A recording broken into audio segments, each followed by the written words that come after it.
2015-നും 2024-നും ഇടയിൽ കേരളത്തിൽ മാത്രം മണ്ണിടിച്ചിലിൽ 669 പേർ മരണപ്പെട്ടതായി ചില റിപ്പോർട്ടുകൾ സൂചിപ്പിക്കുന്നുണ്ട്.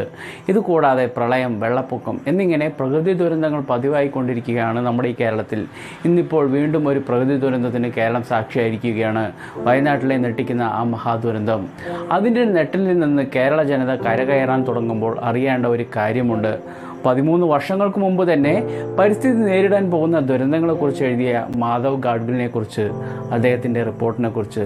Welcome back to untold stories. ഇന്ത്യയുടെ തെക്ക് ഭാഗത്തായി സ്ഥിതി ചെയ്യുന്ന പശ്ചിമഘട്ടം കേരളം, തമിഴ്നാട്, കർണാടക, ഗോവ, മഹാരാഷ്ട്ര, ഗുജറാത്ത് എന്നീ 6 സംസ്ഥാനങ്ങളിലായി വ്യാപിച്ചു കിടക്കുന്നു.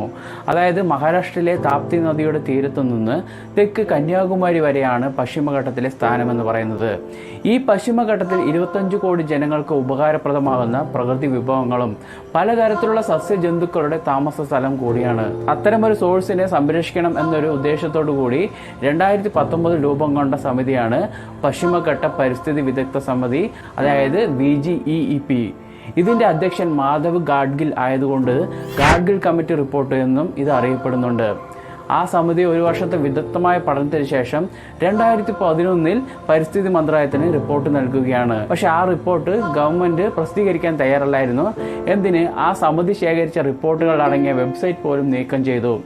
പിന്നീട് വിവരാവകാശ നിയമപ്രകാരം 522 പേജുള്ള ഗാഡ്ഗിൽ റിപ്പോർട്ട് പുറത്തു വരികയാണ്. അതിൽ പ്രധാനമായും പറയപ്പെടുന്നത് പശ്ചിമഘട്ടത്തിൽ വരുന്ന 44 ജില്ലകളിലെ 142 താലൂക്കുകളിൽ നിന്ന് 134 പരിസ്ഥിതി ലോല മേഖലകളെ കുറിച്ചായിരുന്നു. ഇവയെ സോൺ 1, 2, 3 എന്നിങ്ങനെ തരംതിരിക്കുകയും ഈ 3 മേഖലകളിലും പ്രധാനമായും ഖനനം, പുതിയ ഡാമുകൾ, പുതിയ ജലവൈദ്യുത പദ്ധതികൾ, പവർ പ്ലാന്റുകൾ എന്നിവയൊന്നും അനുവദിക്കരുതെന്നും റിപ്പോർട്ടിൽ പറയപ്പെടുന്നുണ്ട്.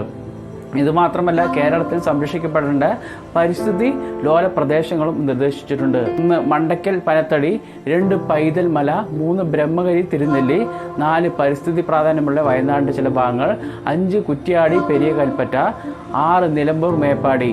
ഇവിടെ പ്രത്യേകം ശ്രദ്ധിക്കേണ്ട ഒരു കാര്യം, ഇവിടെയാണ് സർവനാശം വിതച്ച ഉരുൾപൊട്ടലുണ്ടായത്. അടുത്തത് 7 സൈലന്റ് വാലിയാണ്, 8 മണ്ണാർക്കാട് ശിരുവാണി മുത്തുകുളം, 9 നെല്ലിയാമ്പതി പറമ്പിക്കുളം, 10 പീച്ചി വാഴാനി, 11 പൂയംകുട്ടി തട്ടേക്കാട് ഇലമലയാർ, 12 മൂന്നാർ ഇരവിക്കുളം, 13 ഏലമലക്കാട്, 14 പെരിയാർ റാന്നി കോന്നി ഗുഡ്രിക്കൽ, 15 കുളത്തിപ്പുഴ തെന്മല, 16 അഗസ്ത്യമല നെയ്യാർ പേപ്പാറ.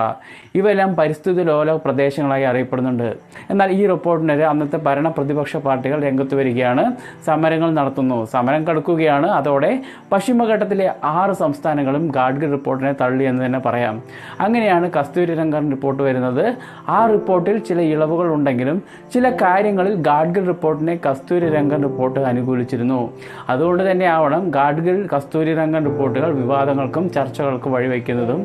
കാര്യങ്ങൾ എന്തൊക്കെയാണെങ്കിലും ഇന്നും റിപ്പോർട്ടുകൾ മാത്രമായി അവശേഷിക്കുന്നു. സാധാരണ ജനങ്ങൾ പ്രകൃതി ദുരന്തങ്ങൾക്ക് ഭാഗമാവുകയും ചെയ്യുന്നു എന്നതാണ് ഏറ്റവും വലിയ സത്യം. അപ്പോൾ ഈ വീഡിയോ ഇത്രേ ഉള്ളൂ.